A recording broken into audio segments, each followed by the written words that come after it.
Bonsoir, bienvenue sur la libre antenne comme tous les soirs, 21h minuit sur metatv.org. Ce soir on est avec Alain Benajam. Ça va Alain? Ouais. Bah Alain, bon, habitué Alain, Oh, je sais pas. c'est la maison. Mais si, ils sont habitués. Ils sont rodés, comme on dit. Ça y est, ils ont passé la période de Je rodage. vais leur prendre la tête encore. Et on a passé la période de rodage. Bah, Ouais, on a passé la période de rodage. Ouais. Alors bonsoir à tous, tous les méthanos, tous les trolls, tous les modératrolls et les membres de l'équipe connectée. Voilà, donc un petit débrief de hier quand même vite fait, mais hier grosse émission, pic d'audience, hein, c'est la plus grosse émission de MetaTV depuis sa création. Et bah voilà, donc merci en tout cas à Alain Soral et toute son équipe parce que une émission qui a été, franchement, je pense qu'il a fait aucune concession. Enfin, à mon sens, il a parlé de tout. Et il s'est exprimé sur tout. Alors, je sais, il y a eu du trolling hein, pendant l'émission, après l'émission. C'est certainement pas fini. Mais en tout cas, voilà. Moi, je l'ai trouvé honnête et sincère. Et voilà. Et je trouve qu'il nous a donné une émission où il s'est esquivé sur aucune question. Voilà. Voilà, petit débrief. Bon, bah, Chacun son truc. Chacun son truc. T'as vu. Voilà, moi j'ai mon truc aussi. C'est pas tout à fait la même chose.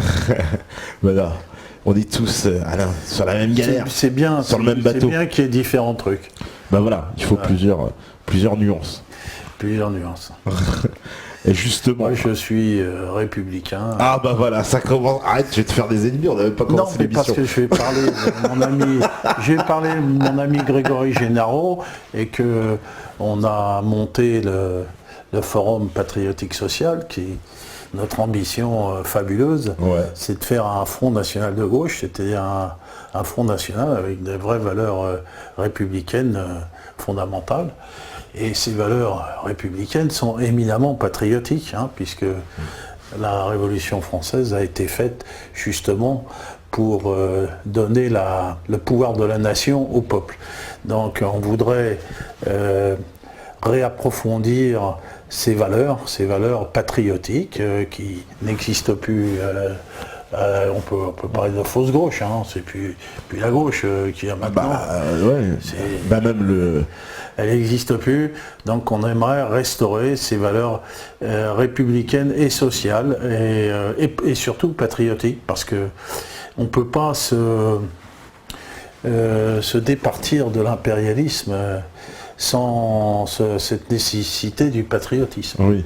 Alors Soral parle de l'Empire, moi j'ai expliqué pourquoi l'Empire n'existait pas, et que moi je parle de l'impérialisme. Ça c'est fondamentalement ce qui nous divise un petit peu. Ouais, mais est-ce que c'est pas de la sémantique? Parce que lui, ce qu'il appelle l'Empire, il le définit comme une oligarchie, on va dire, anglo-saxonne d'inspiration et qui fonctionne sur un logiciel sioniste. Vous n'êtes pas loin de la même définition, j'ai envie de dire. Pour moi, l'impérialisme, c'est un mécanisme propre au capitalisme. Et comme a écrit Lénine, l'impérialisme, c'est la suprême du capitalisme. Ouais. C'est l'impérialisme, il est corporatiste. Hein. C'est la somme des intérêts des entreprises anglo-saxonnes qui se sont accaparées le pouvoir de l'État états-unien. C'est-à-dire que c'est un phénomène classique hein, qui existe même depuis l'Angleterre du XVIIIe siècle, hein, c'est avec la Compagnie des Indes, les intérêts privés s'accaparent de l'État. Attends, parce que je sais pas, il y a un problème de stream, hein, c'est ça je lis sur le chat. Ouais. On m'entend pas? Bah non, c'est carrément le stream quoi qui déconne apparemment, parce que les gens ils me disent c'est déconnecté, je lis que ça. Ouais. C'est moi ou c'est toi? Non, c'est le stream, c'est-à-dire que ça vient probablement de Dailymotion. Ça a repris apparemment. Ça a repris? Ok. Ah enfin on me dit alléluia, oui ça a repris, ouf. Donc on est obligé de tout recommencer depuis le début là ou quoi? Non, parce qu'ils ont rien vu. On va pas reparler si tu veux, de Soral et de ce qui nous différencie, bien que moi j'aurais aimé approfondir ce système empire-impérialisme. Hein, voilà, donc il y a plus qu'une nuance qui nous sépare. J'ai pas mais j'ai le sentiment que vous dénoncez la même chose, quoi. J'ai pas envie de, sais pas. On dénonce la même chose, effectivement, mais on ne fait pas la même analyse sur les causes. si tu veux. Hein.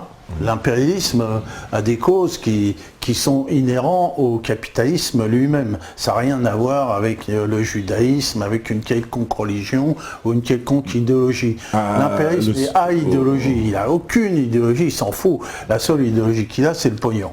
Voilà, on fait du pognon. Il s'en fout complètement. Oui, mais si, l'idéologie sioniste, elle est quand même dans le logiciel. Alors évidemment, c'est pas le cas d'en parler là, mais c'est pas vrai. Ce n'est pas vrai. Le sionisme, c'est qu'un appendice, qu'un effet du capitalisme, qu'un effet historique qui est réduit dans le temps.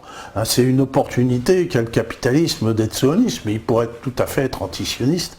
Il n'y a pas d'idéologie. Le capitalisme n'a pas d'idéologie. Le capitalisme, il fait du pognon.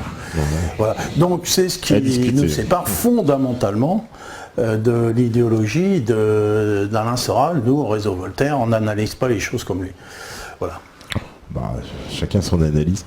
Tu vois, après, son analyse. Ouais, parce que mais tout de suite, tu as suscité plein de questions. Mais bon, c'est vrai. Des gens te disent, alors c'est quoi l'origine du capitalisme? Alors j'en ai parlé ici je ne sais combien de fois.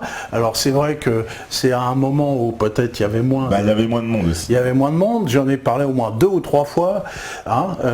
Mais on pourra peut-être en reparler. J'ai fait des analyses très fines sur la financiarisation, te rappelle-toi toutes les courbes que j'ai amenées sur la finance. Expliquer que ça venait d'Italie, qu'il y avait au départ les banquiers italiens, etc. Oui, mais encore que ça, c'est le Moyen-Âge et que là, le capitalisme moderne, le capitalisme, à cette époque-là, il a eu une phase positive. Il a permis de développer les forces productives. Ça, je vais en parler du capitalisme dans sa période triomphante. Et sa période qui a permis de développer l'humanité. Aujourd'hui, le capitalisme n'est plus en mesure de développer la science, la technologie et l'industrie, puisque le capitalisme, il peut faire beaucoup plus d'argent avec la finance, comme voilà. Donc, rappelle-toi l'émission sur la dette. Si tu veux, on pourra la refaire un jour, mais parce que elle était très documentée. Pourquoi il y a la dette et comment le capitalisme fait de l'argent avec la dette. Mais il n'a pas besoin d'idéologie pour ça. Il faudra faire un débat avec Olivier Delamarche parce que lui c'est un complot, la dette, c'est une conspiration. Tu vois, il faudra faire un complot. Pour moi, il n'y a pas besoin de complot ni de conspiration. Il y a la logique intrinsèque du capitalisme. C'est sa logique. Sa logique qui est de faire de l'argent au maximum. Alors s'il y a des mecs qui se sont dit c'est bien de coller des dettes aux gens, peut-être, mais c'est pas une conspiration avec des mecs en toge, Chaviro, Rotantacha, de je sais pas quoi, d'Illuminati. C'est la logique intrinsèque du capitalisme. Alors ce qui manque aujourd'hui à tous ces gens-là, qui font beaucoup d'audience à Méta TV, c'est la connaissance des réalités, la connaissance de l'histoire et des vraies analyses telles que les marxistes ont pu les faire il y a déjà très longtemps. Et tu vois, regarde, et c'est pour ça que je te dis, il y a des gens qui me répondent immédiatement, oui, pour eux ils sont pas d'accord, le sionisme, ils disent non, ils le prennent pas comme un effet du capitalisme, mais une cause. Et ils te citent évidemment les grands capitalistes. Oui, c'est faux. Ils te citent Rothschild, ils te citent... Oui, alors ça c'est un restant d'antisémitisme. Mais non. Mais si, les gens ne veulent pas comprendre ça. Mais on sait même pas ce que ça veut dire l'antisémitisme. Mais n'importe quoi. Parce que c'est faux. C'est intrinsèquement faux. Si on refaisait l'émission, je démontre que c'est complètement faux. Mais je suis pas là pour ça. Mais c'est une analyse qui est fausse. Voilà. Mais tu peux pas traiter les gens d'antisémites. Voilà, c'est faux. C'est qu'il y a des gens qui connaissent pas comment que ça marche. C'est tout.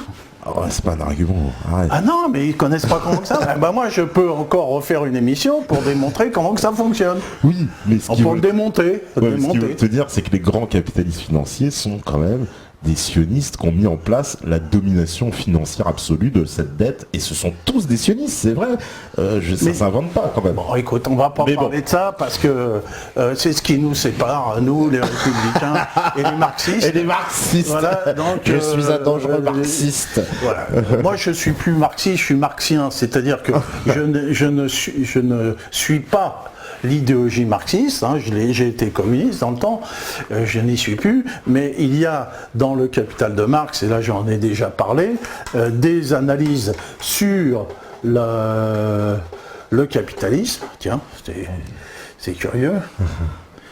J'ai plus de PC. Bon. Et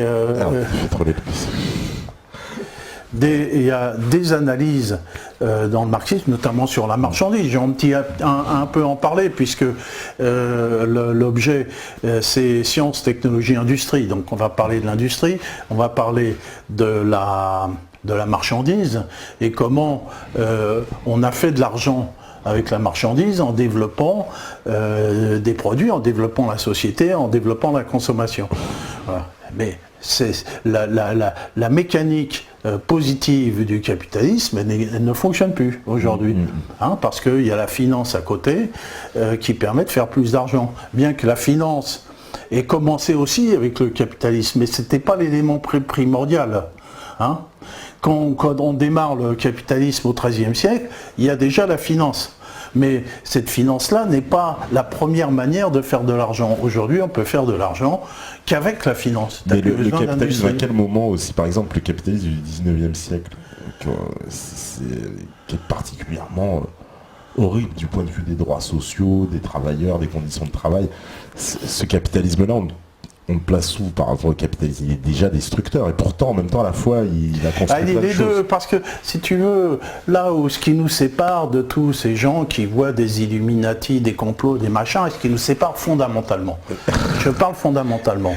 J'ai pas cité une fois le mot Illuminati. Non, mais écoute, tu me donnes la parole, je la prends. Je la prends. C'est-à-dire que l'analyse, ils font une analyse grossière et qui n'est pas une analyse. La réalité est toujours compliquée.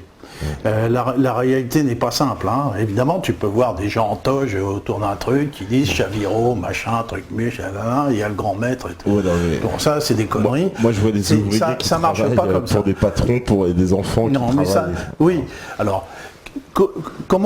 Pourquoi le capitalisme a permis de développer la société au début du XXe siècle et durant le XXe siècle et jusqu'aux 30 Glorieuses, c'est que justement les travailleurs ont revendiqué des droits sociaux et ont récupéré une partie de ce qu'on appelle la plus-value et de la richesse.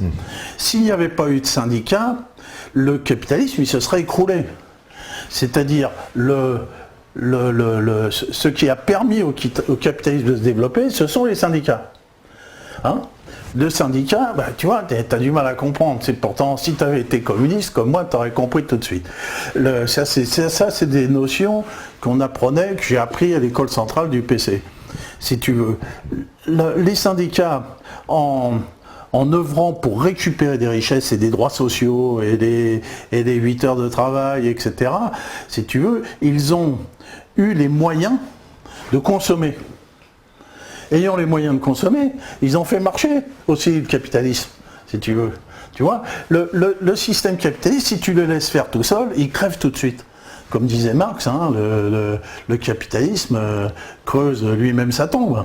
Oui. Mais simplement les syndicats lui ont permis de ne pas creuser sa tombe. Hein, c'est-à-dire qu'en récupérant des augmentations de salaire, ils ont pu consommer. Si tu avais connu les 30 Glorieuses comme moi, parce que ce sont des jeunes, les syndicats finalement. Hein, ce sont des syndicats qui ne protègent pas les travailleurs. Mais non, mais bien sûr que si. Les syndicats, ils disent, voilà, moi je veux la semaine de 8 heures. Moi je veux un salaire minimum. Donc je veux des vacances. Donc les syndicats, en faisant ça, ils ont acquis des biens de consommation, si tu veux. Ils ont acquis un pouvoir d'achat. Le capitalisme, sans pouvoir d'achat, sans consommation, il ne fonctionne pas, tu es bien d'accord? S'il n'y a pas de consommateurs, qui va acheter les trucs? Donc pour qu'il y ait des consommateurs, il faut qu'il y ait des gens qui aient du pognon. Pour qu'il y ait des gens qui aient du pognon, il faut que les gens qui le réclament. Tu crois que le capitaliste va dire, bah tiens, vas-y, le SMIC, je te le donne, les vacances, je te le donne. Il faut le récupérer. Tu vois bien qu'il y a eu le jeu entre le capitalisme et les travailleurs en Occident, qui a permis aux travailleurs d'avoir un niveau de vie plus élevé, de consommer et de faire fonctionner le capitalisme. Tu vois ? Oui, mais c'est-à-dire que c'est un peu comme si les syndicats, à l'époque de l'esclavage, en fait, ils négocient la longueur de la chaîne, quoi. C'est un peu ça. Mais, oui et non, oui et non, oui et non. Regarde, je te donne un autre exemple. Je vais essayer d'être didactique. Bah, je sais bien que tu te fais l'avocat du diable. Moi-même, Alain Benajam, s'il y a 20 ans, je serais mort. Je serais mort. Là, je serais mort. Voilà, je serais mort. Bon. Pourquoi je ne suis pas mort ? Parce que on a mis sur le marché des appareils à résonance magnétique nucléaire, des scanners, des choses comme ça, qui sont des marchandises, qu'on a vendues, qui sont réellement des marchandises et qui sont de haute technologie. Et que moi, si j'avais pas eu toutes ces choses-là autour de moi, si j'avais pas eu, par exemple, la sécurité sociale, qui était une grande conquête syndicale, hein, syndical ou CNR, c'est un peu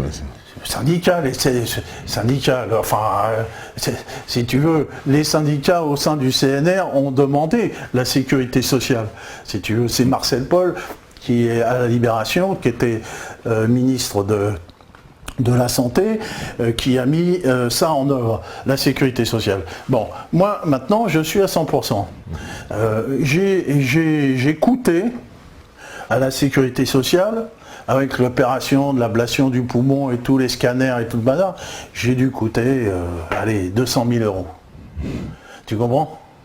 Bon, s'il n'y avait pas eu ces avantages sociaux chez nous qui ont été arrachés, si tu veux, s'il n'y avait pas eu de la technologie extrêmement pointue, cette technologie a été mise en œuvre parce qu'il y avait un marché. S'il n'y avait pas eu de marché, il n'y aurait pas eu cette technologie. Ben moi, je serais mort. Donc, moi, j'estime que n'étant pas mort et donc étant capable de vous casser les pieds ce soir, donc j'estime que les choses vont plutôt pour le mieux. Oui, mais c'est quand même, ça c'est une assertion.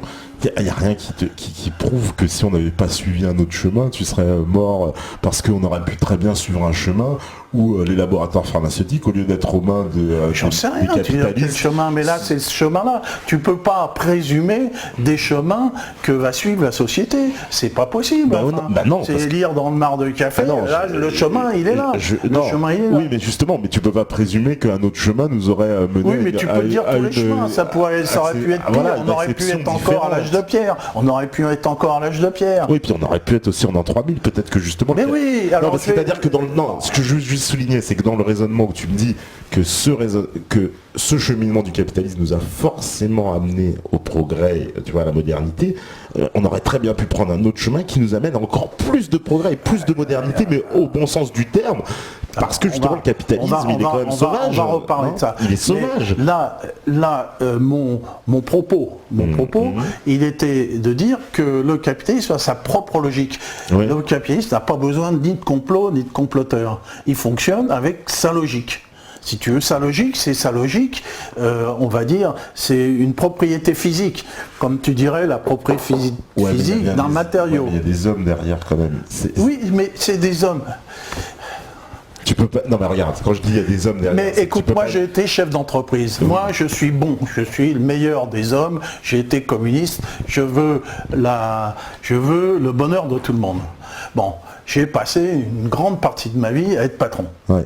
Je peux te dire que quand le mec est rentré dans mon bureau pour me demander une augmentation de salaire, j'avais envie de l'étrangler. Parce que s'il me prenait du pognon, c'est dans ma poche. C'est-à-dire que souvent, si je fais une augmentation de salaire à lui, c'est moi qui devais me diminuer mon salaire. Parce que le pognon de la boîte, il n'est pas extensible, si tu veux. Hein. Bon, donc, la logique, elle est là. C'est-à-dire que le meilleur des hommes, comme moi, était amené à refuser des augmentations de salaire aux gens. C'est ça la logique. Il y a une logique dans laquelle toi tu es enfermé. Donc moi j'étais pas comploteur, il n'y avait pas un sioniste qui me disait ah bah non, tiens là je t'appelle de Tel Aviv, il faut pas.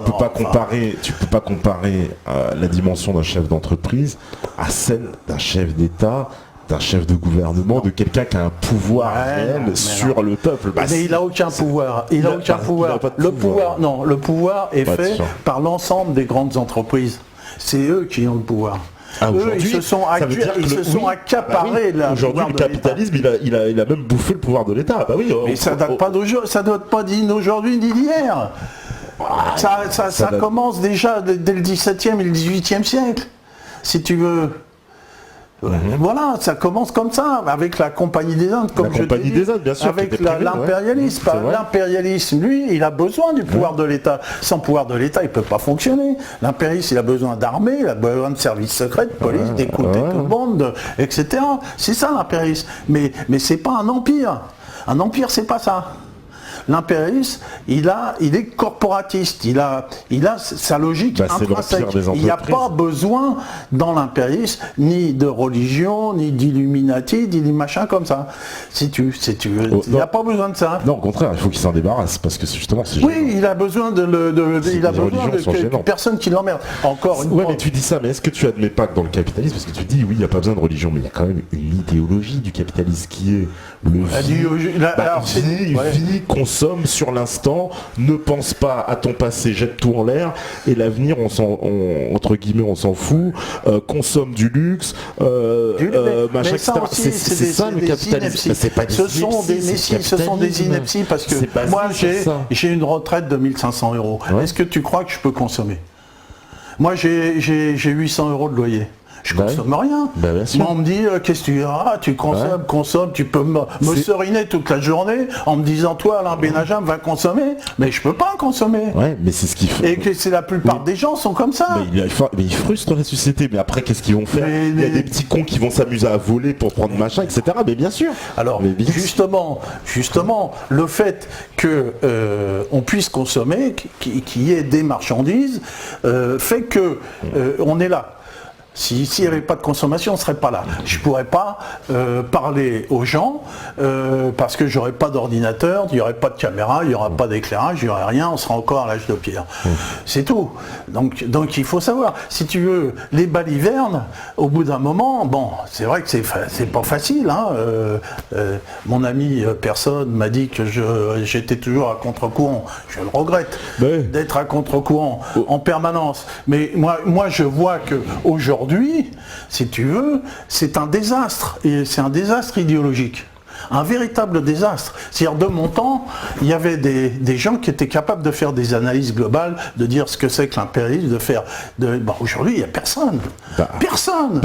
Non, mais parce qu'on donne plus les gens n'adoptent plus la grille de lecture simple. Toi, tu dis, par exemple, tu as l'air de nier l'influence des groupes de réseau. Pourtant, le monde, il fonctionne. Mais non, ce sont des effets et pas des causes. Les groupes de réseau, ce sont des effets et pas des causes. C'est-à-dire, les groupes de réseau, les gens regardent ça à l'envers. Le Bilderberg n'a aucune décision. Au contraire, à Bilderberg, on prend des chefs d'entreprise ou des gens qui ont la responsabilité pour les formater à l'impérialisme états-unien. C'est eux qui sont formatés. C'est pas eux qui décident. Mais enfin. Ah mais justement, c'est le contraire. Regarde, alors c'est intéressant. Dans les réseaux, dans la franc-maçonnerie et tout ça, comme dit Chouard, la cause des causes, c'est-à-dire s'il y a des gens qui cherchent à formater ces gens-là de très très haut niveau, c'est qu'il y en a d'autres derrière qui tirent les ficelles et qui ont bien. Ce sont les entreprises les plus de l'impérialisme. Voilà, donc on en revient toujours au même. C'est parce que mais je vois pas ce qu'a à foutre le sionisme. C'est Rockefeller, c'est machin. Ben oui, mais je vois pas ce qu'a à foutre le sionisme. Parce que Rothschild, tu peux dire ce que tu veux, c'est un tenant de cet impérialisme-là. Ce que j'ai démontré, ce que j'ai démontré quand j'ai fait l'émission sur la dette et sur les entreprises, que les plus grandes banques sont des banques qui n'ont rien à voir avec avec le judaïsme, hein, il n'y en a qu'une. Mais c'est pas judaïsme, c'est sionisme. Et c'est une des banques les plus dans le top 50 qui est 33, je crois. Non, mais Rothschild, il a toutes les Rothschild, il a plein de banques. Il n'y a pas que lui, Warburg. Tu peux en Tu sais que Morgan, j'ai montré que le chiffre d'affaires des banques en fonction du nombre d'habitants, hein, c'est en France qu'on est les plus financiarisés. C'est en France et en Grande-Bretagne. Le premier, c'est la Grande-Bretagne, le deuxième, c'est la France. Si tu prends le chiffre d'affaires des banques ramené à la population.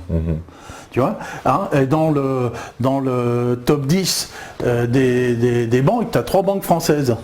Hein, ouais. Société Générale, machin, ça n'a rien à voir avec les banques juives. Moi, je suis persuadé que derrière tout ça, il n'y a que de l'antisémitisme classique. C'est faux. Classique, comme il y a toujours. Moi, je suis sûr qu'ils vont nous chercher. Regarde, tu sais très bien que tous les présidents de toutes les grandes institutions financières ou les banques, t'as plus de chances quand même qui s'appelle Blankfeld ou Rubinstein que Mohamed Ben Aziza. Enfin non, mais franchement, sans faire de clichés, mais quand tu dis ça, le problème, ce qui est dramatique dans cette affaire, ce qui est absolument dramatique dans cette affaire, c'est que en attribuant des responsabilités à des boucs émissaires. Hein, c'est ça, ce qu'on a toujours fait. C'est-à-dire que quand il y a des problèmes, on prend un bouc émissaire, comme Philippe le Bel, il a pris les Templiers, il a pris les Juifs, après il a pris les Rital. Hein, lui, c'était le grand spécialiste du bouc émissaire. Ouais. Bon, donc en prenant les boucs émissaires, tu te départis de faire une analyse réelle de la situation. Tu vois, tu fais pas. Tu dis ils sont tous des juifs. Bon, non, tu n'as pas fait l'analyse du capitalisme comme je l'ai fait et de l'impérialisme. C'est pas ça. La preuve en est, c'est que tu sais pas comment fonctionne l'impérialisme. Ben non, c'est pas ça. C'est de dire que le sionisme, c'était quand même un logiciel de l'impérialisme qui aujourd'hui fonctionne à plein régime. C'est un effet et pas une cause. C'est un effet et pas une cause. Donc à partir du moment où tu dis c'est une cause et un effet, tu es complice de l'impérialisme. C'est-à-dire que tu mets sur une voie de garage. Ben non, parce que moi je pense que le sionisme il est très actif.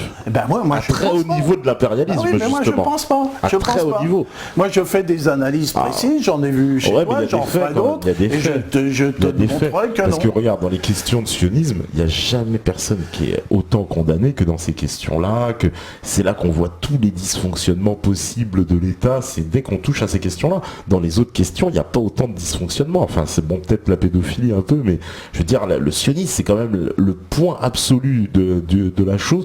Tu ne trouves aucune personnalité antisioniste dans le système. Bon, écoute, on va pas parler là-dessus. Zéro. On va arrêter de parler là-dessus. Non, mais c'est pour dire, on a parlé de Soral. La divergence du réseau Voltaire avec Soral est fondamentale. C'est pas une divergence de rien, c'est une divergence fondamentale. Nous, on dit que lui, il fait une voie de garage pour désigner des boucs émissaires. Non. Nous, on fait une véritable analyse. Non, c'est là que je suis pas d'accord. Ça, c'est mon point de vue. Voilà. Alors, tu feras venir ici, on discutera. Les gens disent à débat Soral Benajam, donc tu vois. Voilà. Donc, nous, l'analyse que nous faisons, une analyse beaucoup plus fine de la réalité des choses que lui. Celui, il a écrit Comprendre l'Empire. Moi, je lis son bouquin, je dis ne pas comprendre l'impérialisme, qu'il devrait mettre. Que quand tu as lu son bouquin Comprendre l'Empire, tu n'as rien compris du tout. Bah si, justement. Bah non, rien. Tu comprends comment fonctionne, il a donné la grille de lecture. Non, tu comprends. Son analyse est grossière, quoi. Il commence bien, il commence par du réseau Voltaire, il commence par du Thierry Messant, et il termine en autre boudin. Non, justement, ça suit. C'est mon point de vue. Hein. C'est une logique. Bon. C'est mon point de vue. Bon, je voulais en arrêter, parce que là, je ne ferai pas... Mon émission. Je voulais dire un mot sur l'Ukraine pour commencer. Et donc aujourd'hui la situation est dramatique, absolument dramatique en Ukraine, puisqu'il y a plus de 100 morts par jour et que néo-nazis à la solde des États-Unis, là-bas, ont pour tâche de tuer le maximum de gens.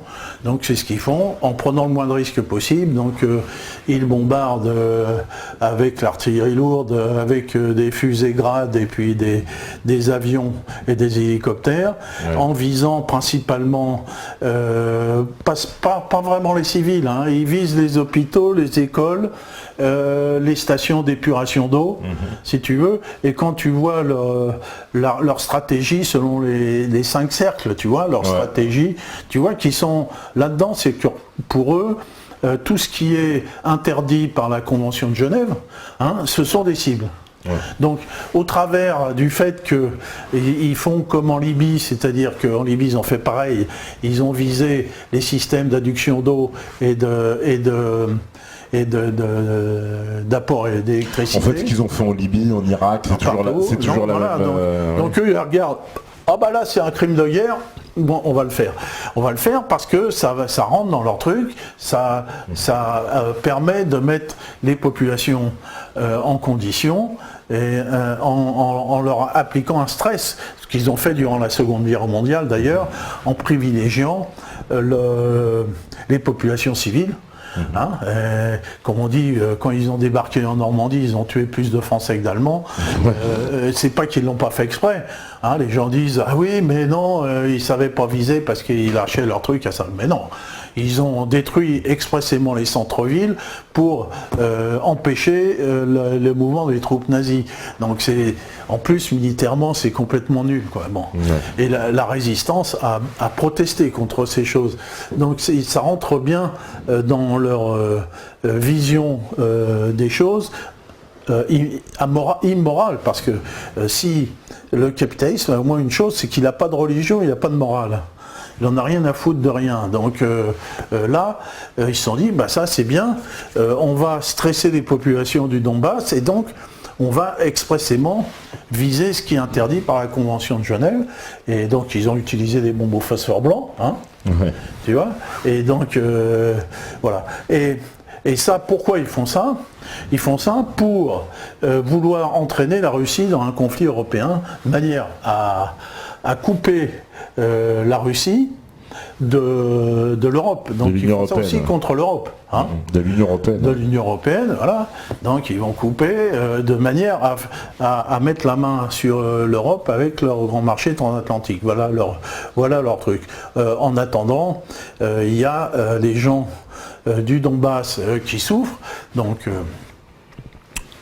j'en profite. On va lancer une opération de collecte de fonds pour le Donbass, parce qu'ils ont besoin non pas de fonds, ce qu'il faut c'est collecter, d'ailleurs surtout pas leur envoyer des fonds, mais leur envoyer du matériel médical et du matériel médical, des médicaments. Enfin, je vais avoir une liste de ce qu'ils ont besoin, et aussi s'il y avait des infirmières et des médecins qui voudraient aller là-bas, alors j'appelle pas des soldats, hein, des infirmières et des médecins, et ils en ont un besoin urgent.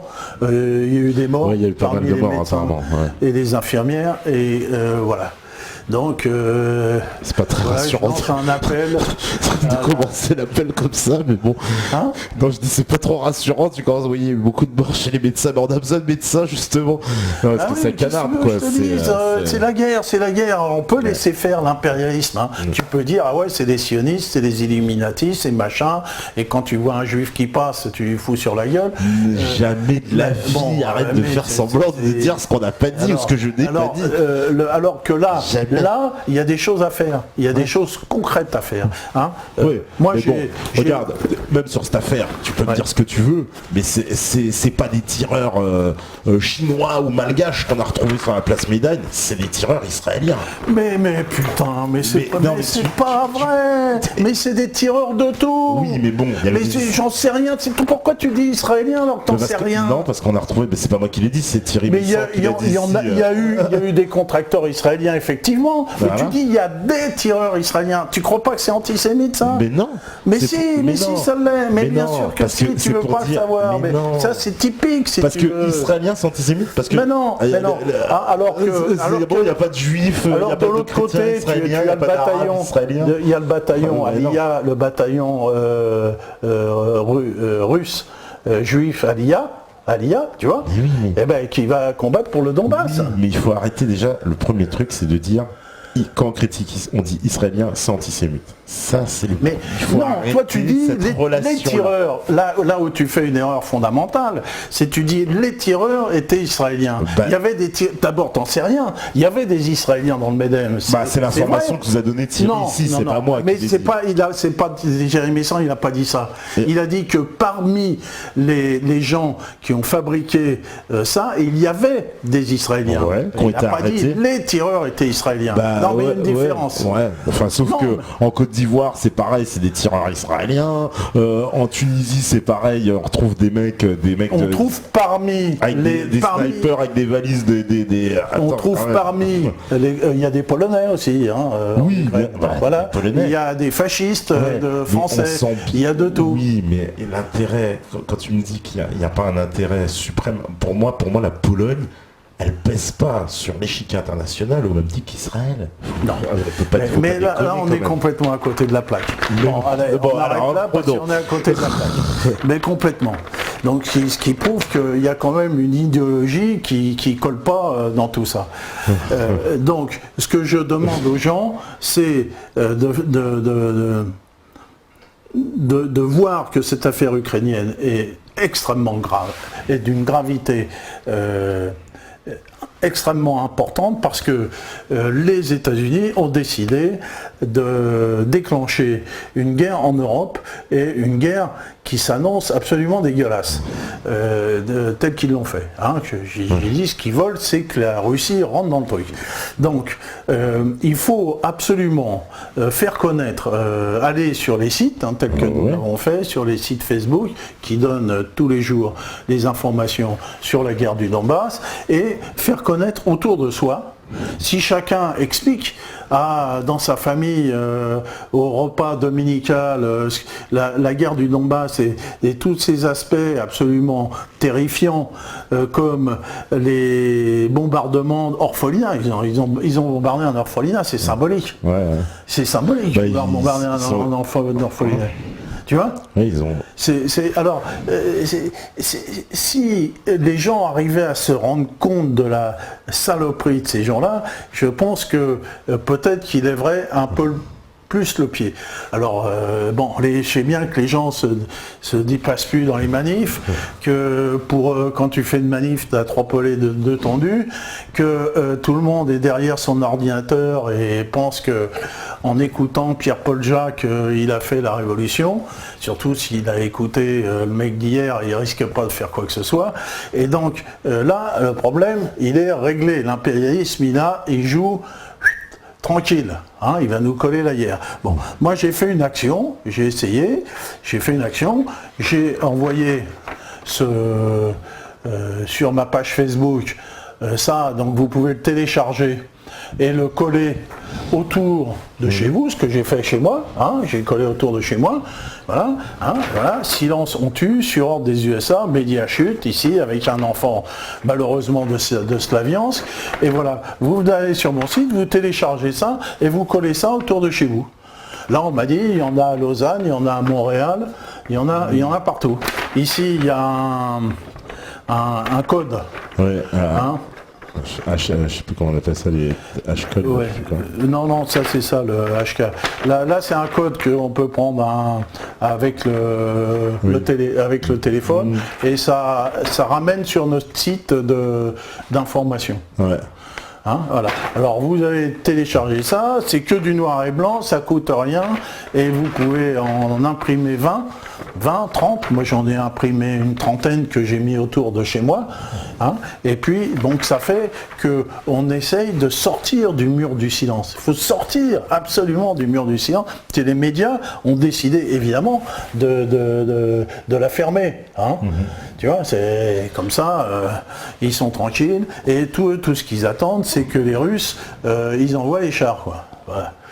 Hein, et comme les Russes n'enverront pas les chars, ils ont compris le truc, les Russes n'interviendront pas, eh bien les autres ils vont monter dans l'horreur, hein, et ils vont assassiner de plus en plus de gens. Voilà. Donc voilà. Bon, j'ai parlé de l'Ukraine, j'ai parlé de mon ami Grégory Gennaro, de son forum patriotique et social. Ouais.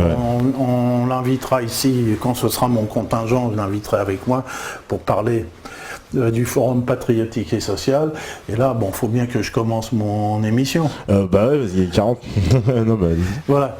Bon, donc, mais c'est un peu dans le ton, parce que en fait, c'est l'émission, c'est de savoir en fait pourquoi ça marche et pourquoi ça marche pas. Parce qu'il y a des cas où on a où l'humanité a avancé. Hein. Il y a des bons, l'humanité avance par bons, tu vois, et puis il y a des longues années de marasme. Donc il y a là j'ai mis deux choses là, j'ai mis le Concorde. Le Concorde est assez symbolique parce que dans la vie de l'humanité, les hommes ont toujours été plus vite. Si tu veux. Et là, on avait un avion qui volait à Mach 2, un avion de transport, puis tout d'un coup, paf, on le supprime. Tu vois. Donc, il y a le symbole c'est un symbole de régression technologique dans cette affaire de Concorde. Tu vois. C'est symbolique. Mais c'est symbolique de toute la société. Alors, mets-nous en grand, parce qu'on ne voit pas grand-chose sinon, pour les gens. Voilà.